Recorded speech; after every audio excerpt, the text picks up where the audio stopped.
Good morning, Scott Redler, T3Live. Welcome to today's morning call, the Friday quick morning call.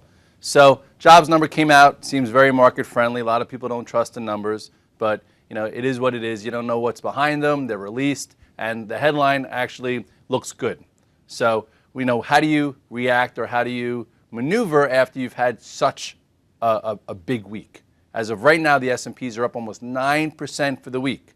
So it makes it very tricky today. It feels like every day is like a tricky day, but that's the new world or the new normal. But the bottom line is, when I showed you last night the weekly and the monthly charts, they're all telling a long-term story to the upside. Short-term, futures are up about 13, 14 handles. A lot of guys are going to probably try and fade the move, and you might be able to make some money fading the move, into this resistance where we're at. But then again, I think the bigger money is being made now positioning into those macro stocks that look really good for a move through Christmas or the first quarter.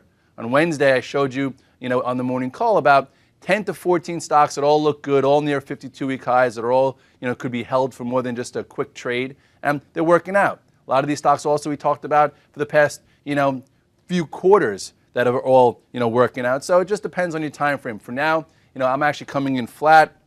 I'm going to look to see if I could fade a little bit, but I'm not going to be stubborn.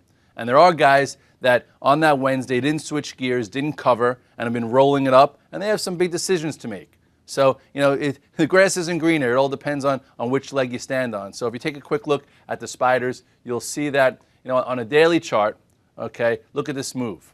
You had, obviously, the reversal day to take notice. You had a, real pent-up move for that month to that 1292. You then had the move to the downside that held this, downtrend, or the 61.2% Fibonacci number, and right now, that this is a big move. And at this point, I think we're opening right near the 200-day moving average. So it's been rejected here quite a few times. The question is, can it puncture through it, from this lower level, which is a bit frustrating because, again, not giving many, people the time to get in or to feel comfortable, but this market's made people feel uncomfortable all year long. So this area about 126.75, which it touched right after the number, should be some pretty big resistance. So, we'll see what happens short term there and see how we can make some money. If you do a quick look at the SPX, you'll see a little cleaner. This is where that 200-day is right around 1265. So it should cap the move. For today, doesn't mean what's going to happen in the next, few weeks, but we'll figure that out as we come. As far as some things to look at today, I think Google is on everyone's radar. People are trying to hold this thing longer term as a trade. It was a quick, great one, but it also, is extended where if you can't handle a little bit of pain, it's tough. Here's Google, right back to that 618 level. It might, penetrate through it. It's definitely a tough trade, but this, in my opinion, as you go to this weekly chart, is going to be, one hell of a breakout going into the next 30 to 60 days. It's right at the top of this range. It hasn't done anything in so long. It looks really, really good for much higher prices. As far as back on the macro land, I would say Apple is interesting for a day trade today for the fact that it's been weak. Okay, you had a nice little move off the lows here. Yesterday, I think a lot of us made good money long Apple once it cleared this area. And now it's coming right in to, what is this? This is actually the 50-day now, around 391. So to me, for cash flow, I think you could try and fade this. Okay, I think into this area, it'll be a better calculated cute short versus buying it here. I didn't take mine home long because I didn't want to have the risk into the jobs number, but a lot of people did take it home long. If you did, I would sell some into this and maybe look for a relative weakness divergence, and then you could perhaps get a cute short and make your money for the day if that's what you're looking for. As far as a macro trade, if you stayed in Apple and you didn't sell it here when it broke, you're still in the game considering it held this long-term trend line, and it also held that 200-day moving average, by a thread. Some actually bought in this area. If that was you, that was calculated, and congrats, you deserve this nice little move here. As far as Baidu, on the move, it too, is coming into some bigger resistance here around 140. Hard to buy here. Maybe look to see if there's a divergence for a cute short. I know Sino was upgraded today. See what kind of traction that can get. It's already through this pivot area, which is what I would like to have, bought it here. Okay, you still could get an intraday setup. I think this stock has, some room to at least a 7, this area before you have to really worry about big resistance. So there is some some movement there. It's not a quality stock to invest, but as a trade, it looks okay. I know RIM came out with news. They pre-announced it was down like $1.50. It's funny how they ran on all these rumors. So maybe someone was pushing it to get out of their stock. But at this point, I don't think many people are holding RIM anyway. It did close strong, so unfortunate for people who did take it out. I would say support is 1750, and then really see if the earnings. Everyone knows the earnings and the write-offs were coming. So just the fact of the matter is it priced in? And if you look here, this is 1701. So this might be an area to see if they come in and price in the news just for a trade. If those of you who are caught in this because it did close sort of strong, just try and see if you could cost average in, and then if it breaks the morning low, just get out of the way. RIM is just a problem stock. As far as Lulu, a lot of guys bought into yesterday's big gap down. They came and actually said their orders were getting better. Now it's upgraded twice today. If you look, big green bar. I drew this line yesterday saying this could be an area that holds. That was right around this 42.18. It pierced through for a second, came above, and never looked back. And now I would say there's going to be some big resistance right around 50. So if you did buy it yesterday for a trade and you held it overnight, you sell a little bit into here, into that upgrade, and then it needs some more time. As far as IBM, looks like it's ready to rumble. It's probably opening up through these highs. If you're investing here, just continue to hold. It looks good. Intel also, looks like it's going to be taking out these highs relatively soon. It could come into a little resistance here based on the move that it just had. But that's like the story of all these stocks now.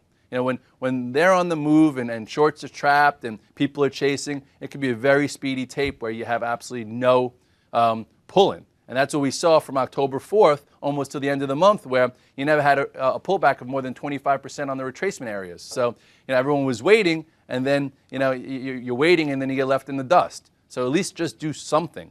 Okay, if you're not holding these macro positions, which a lot of you aren't, if you are, congratulations. If you're looking to do more momentum trades, it's hard when the momentum just comes crushing in. So I'm not saying it's easy, but you also just don't want to sit there like a deer in headlights because there are a lot of stocks on the move.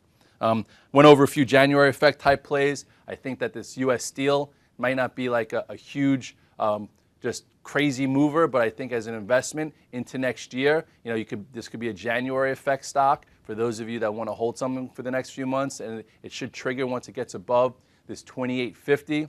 I've talked about OAHs and XLE. You guys want to position in. It hasn't quite triggered yet above this pattern, but for those of you that want to anticipate, on a more macro sense, you could be buying into this right shoulder, and then once it does clear this 130, 131, looks like this is going to have a lot of movement next year. The industrials also. I'll look at this. Big move off the lows. Nice inside day yesterday. Would have been nice to have a few more, but with this gap up, who knows? I think into this moving average, it might have some resistance. So for the cute trader, maybe you're short a little bit into here, but overall, it looks like the industrials are going to have a nice picture for next year. And lastly, I spoke to a few of my fundy friends, and everyone was really concerned about the high correlation between the market and the stocks and the futures and the stocks, and everyone's saying how dangerous that is. But no one really talked about the flip side. If you are a stock picker, if you do look at fundamentals, because if everything's treated the same, meaning that every great quality stock gets hurt just as much as the weaker, high debt-ridden stocks get crushed. Once the market lifts, the stocks that actually got in the penalty box for no reason except for that everyone just sold them out the window, they rise a lot faster. So if this market continues, there are going to be a lot of great stock picks versus just the indices. So for those of you that could hold things, within the pressure off, because now tax loss selling is done, and there might be some performance chasing, quality stocks are going to move faster. The same way we saw Google snap back like that because it got punished unduly. So look for the stocks that snap back real quick, that could show out of performance, that those are worthy of you holding, that are showing the relative strength. Trade them on your time frame and keep figuring it out. It's been a long week, up 9%. Hard to chase here, but we'll see. I guess have a little bit more clarity whether they sell this number today, for a pause, or they just power it ahead. But the day will unfold, and we'll try and help unfold it for you on the radio and in the chat. I will be on Street Science today at 2:30 if you want to tune in on CNBC. Have a great morning. I'll see you on the radio, or I'll see you at the recap. Let's talk to you soon. Hi, I'm Sean Hendelman, CEO of T3Live, where we train, coach, and mentor traders in order to help you put your money to work with confidence. The T3Live approach is a blueprint for you to recognize, adapt, and ultimately take advantage of different market conditions. To begin your training with T3Live, we would like to offer you the opportunity to enroll in our free 30-day online home study course. Fill in your name and email address, and I'll see you on the other side.